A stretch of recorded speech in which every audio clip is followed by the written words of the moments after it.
Alain, a gente tem falado aqui constantemente que o Espiritismo se afasta da ideia de religião dogmática, de uma religião baseada em revelação, e nós procuramos acentuar sempre o aspecto científico da doutrina espírita, que esse era o objetivo de Kardec. Kardec trazia uma fé raciocinada, e isso fazia toda a diferença naquele contexto e faz toda a diferença nos dias de hoje. Porque o que nós não precisamos mais são de pessoas alienadas. Já temos pessoas alienadas o bastante. Então nós não precisamos de uma religião para alienar ainda mais as pessoas, para dogmatizar as pessoas. Nós precisamos que as pessoas tenham a capacidade de desenvolver o pensamento crítico, autônomo, que sejam capazes de olhar para o mundo, de interpretar o mundo e de decidirem o seu caminho, os passos que vão seguir, de acordo com a ética mais profunda, não por medo de um Deus punitivo. Então, sabendo disso, a gente vai falar hoje sobre possessão e vai acentuar ainda esse aspecto científico da doutrina, quando a gente vai perceber que Kardec muda de opinião. Isso mesmo, Kardec muda de opinião. Mas é possível, Alain, Kardec mudar de opinião assim? Como você pensa uma coisa e depois você pode mudar e pensar outra coisa? Allan Kardec faria isso? Com certeza faria, pelo bom senso que lhe é próprio, né? A gente percebe essa evolução, porque, vamos pensar, ele foi o codificador do espiritismo, ele organizou os princípios espíritas. Então, dessa maneira, não existia espiritismo para o Kardec. Kardec ele foi se tornando espírita e foi conhecendo o espiritismo conforme ele foi codificando. E ele teve um bom senso de alguns conceitos que ele tinha tido alguma interpretação prévia, ele avançou em vários termos, né? Então é possível e é da ciência isso fazer, né? É dos conceitos humanos isso também fazer, né? Nós não podemos ficar presos em paradigmas estanques. Nós temos que deixar o conhecimento ser dinâmico, né? Ele tem que ir crescendo. E Kardec, ele fez isso durante toda a sua obra. É como você disse, é desejável que seja assim. Por isso que é importante a gente desconstruir a ideia de revelação. E se a gente pensa, Alain, que Kardec se senta numa mesa, diante de um médium, e esse médium incorpora, a gente vai usar essa palavra agora, né, mas intermedia a comunicação com um espírito dito superior. E esse espírito traz uma informação para Kardec.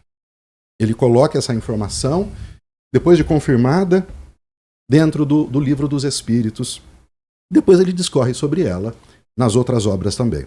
É esperado que esse espírito que se manifesta, que traz essa informação, esses espíritos, tenham trazido a informação correta.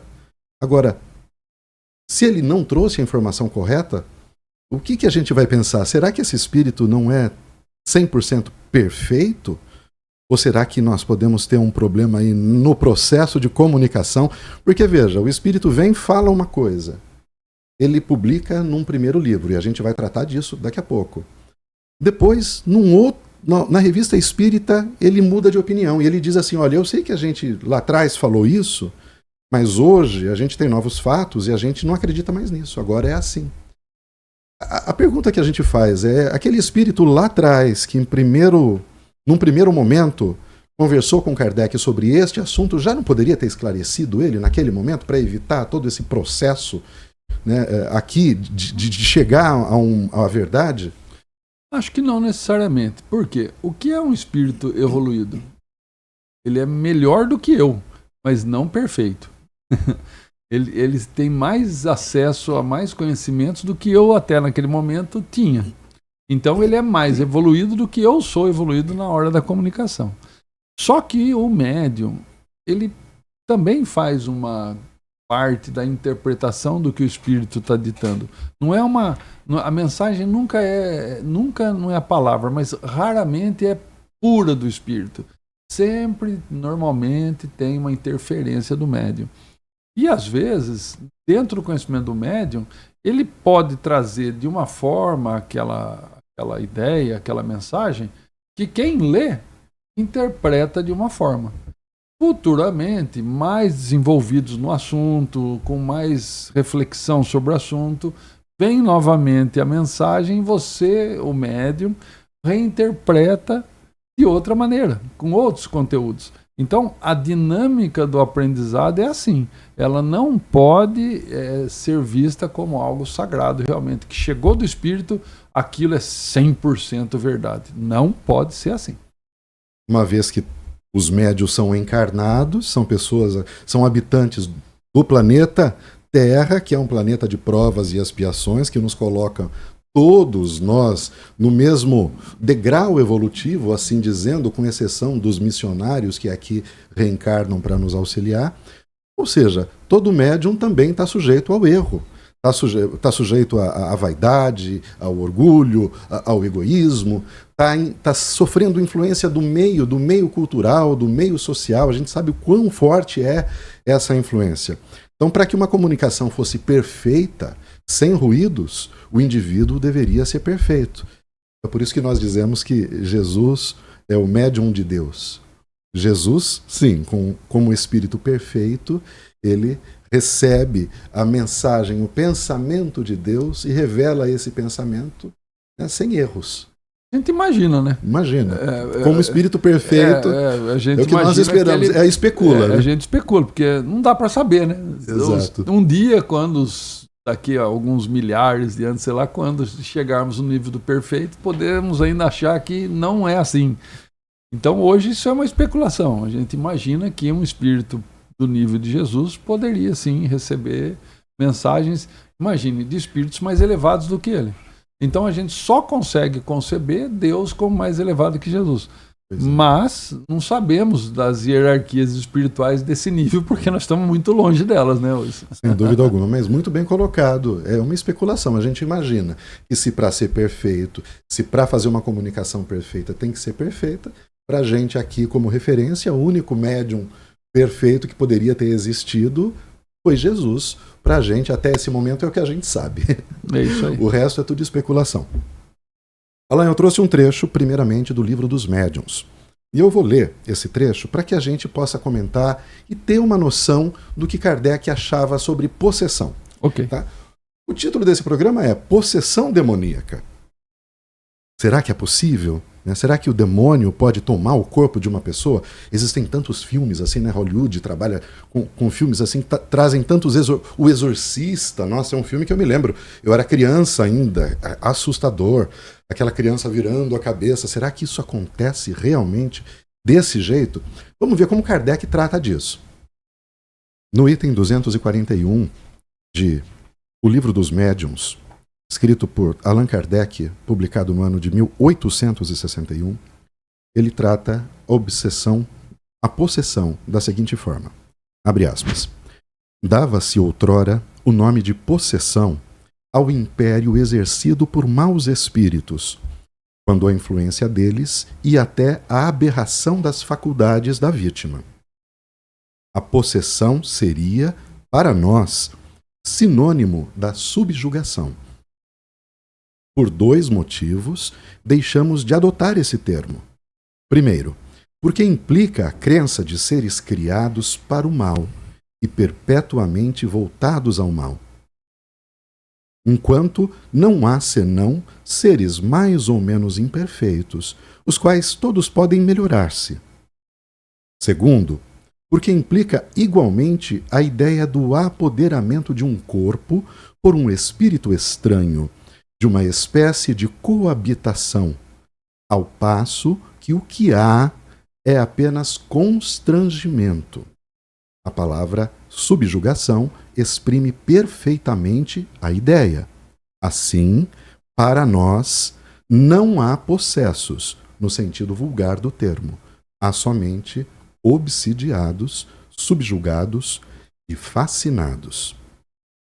Maravilha.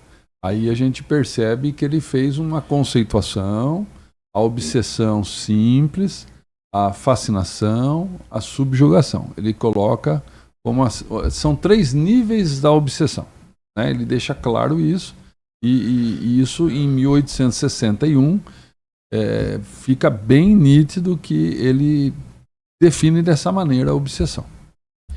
E aqui é interessante dizer que ele ele defende a ideia de que não existe possessão por não existir ou por não acreditar naquele momento na possibilidade de coabitação de um corpo, ou seja, da presença de dois espíritos ao mesmo tempo num corpo. Naquele momento ele não acreditava que isso era possível. Sim. Então, por isso que ele fala, não, o termo possessão não pode ser utilizado, primeiro porque dá a ideia de demônios, que era a ideia comum que se tinha na época da possessão demoníaca, e em segundo lugar, porque é impossível que dois espíritos coabitem no mesmo corpo. Então, pronto, não tem possessão, tem subjugação, para a gente esse termo basta, né? Tem a subjugação e, como você falou, em vários estágios, né? Graus de gravidades diferentes. Mas aí, Alain, isso foi em 1861. Aí, na Revista Espírita, em 1863, 2 anos depois, ele vai mudar de opinião, porque ele toma conhecimento de novos fatos. Eu vou ler aqui para você novamente, só um trecho curto do que ele traz na Revista Espírita, então, repito, de 1863. Dissemos que não havia possessos no sentido vulgar do vocábulo, mas subjugados. Mudamos de opinião sobre essa afirmativa absoluta, porque agora nos é demonstrado que pode haver verdadeira possessão, isto é, substituição, posto que parcial, de um espírito encarnado por um espírito errante. Revista Espírita, Allan Kardec, 1863.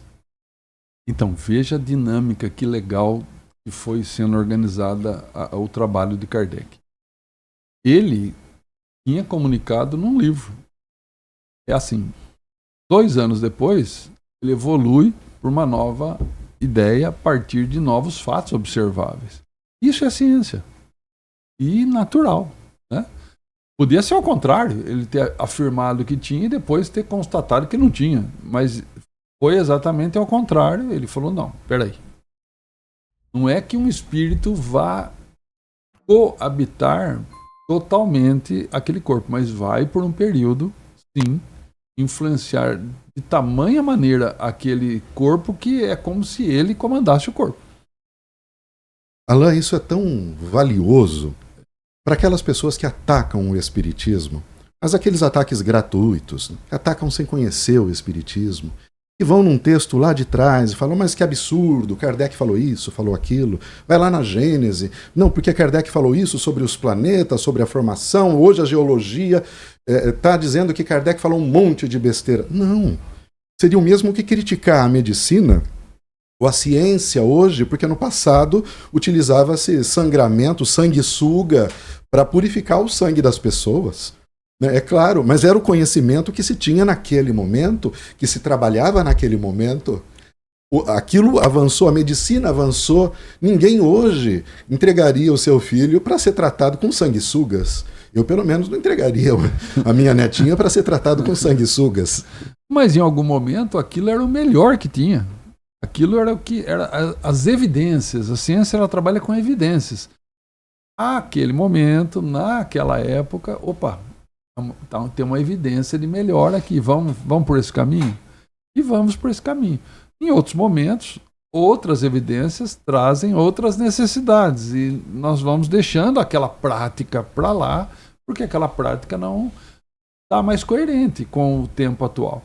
E assim é a doutrina espírita, ela é dinâmica, ela não pode ser vista como um conceito estático, é um conceito, porque de acordo com a evolução nossa, como civilização, de acordo com a habilidade do médium também para receber a informação, de acordo com a maneira, a postura de se posicionar no trabalho, a espiritualidade vai podendo trazer mais. Inclusive, em vários momentos, os espíritos falam, não temos em vocês linguagem suficiente para explicar isso.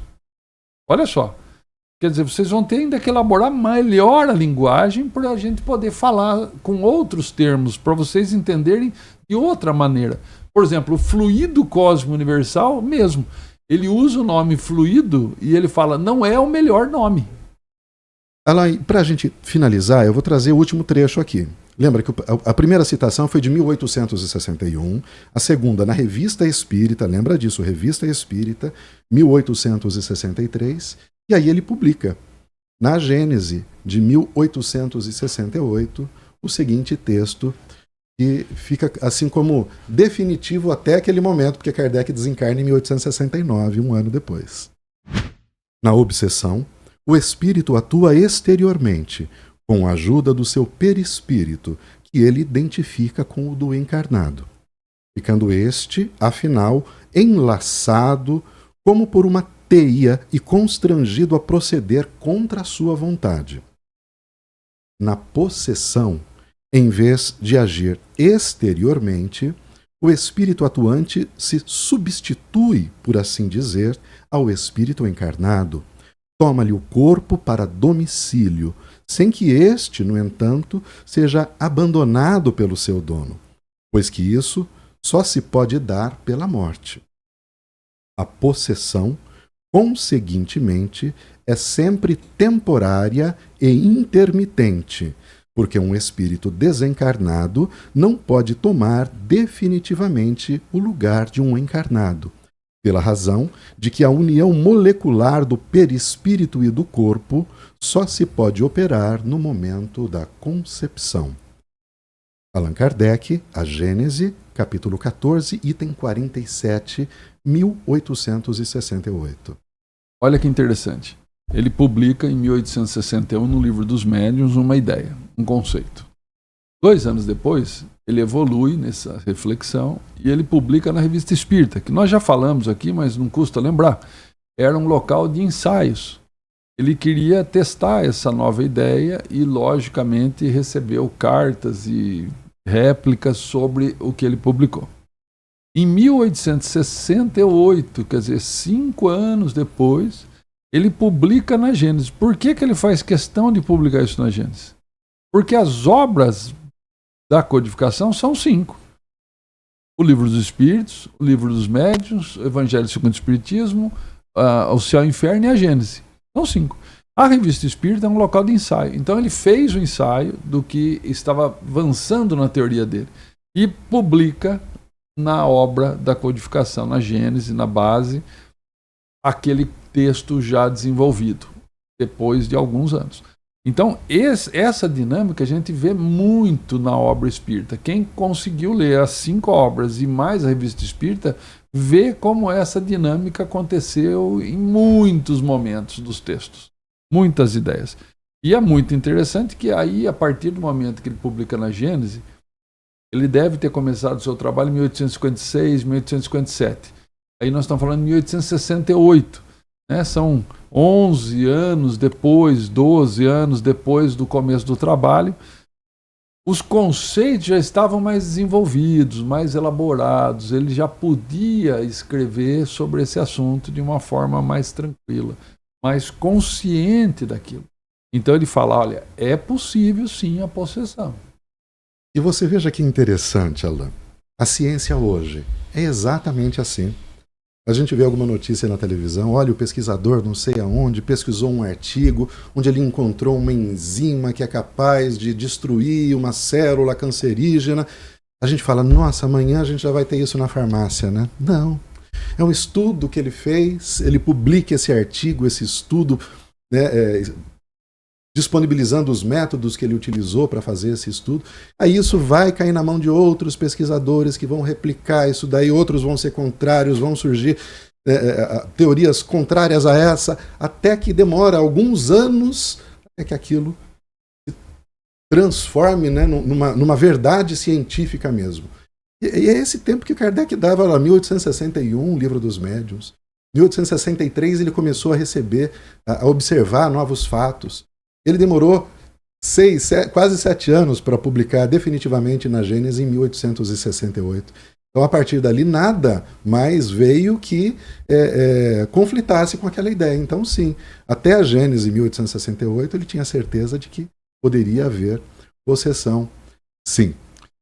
E a gente só fica, assim, mais uma vez ressaltando que, após o desencarne de Allan Kardec, esse trabalho perdeu-se. parou, não teve mais continuidade.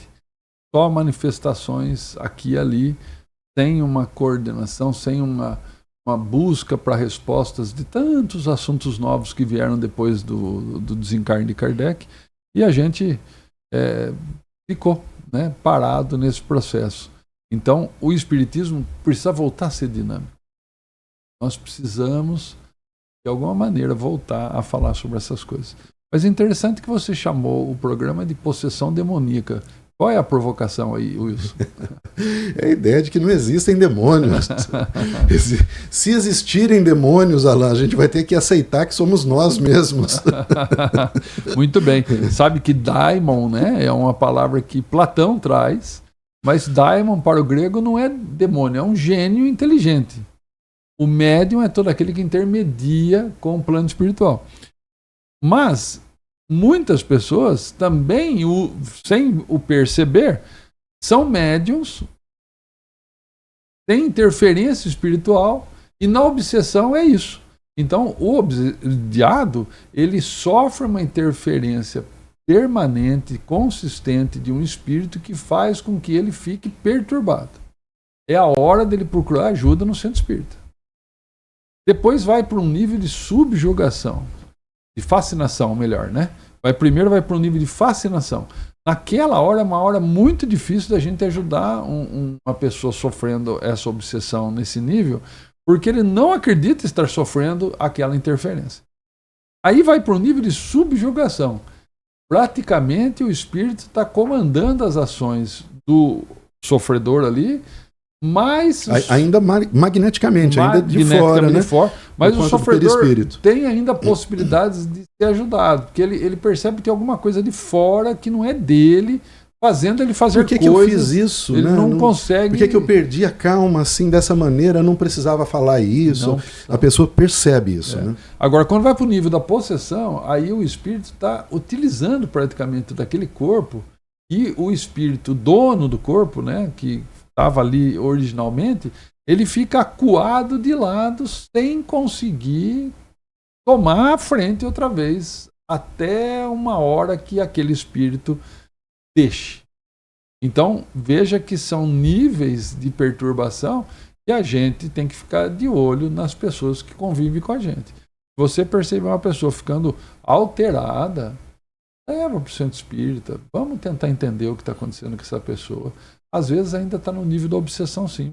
E tem muitas maneiras da gente ajudar. Pois é. Lembrando que isso está no Evangelho, né?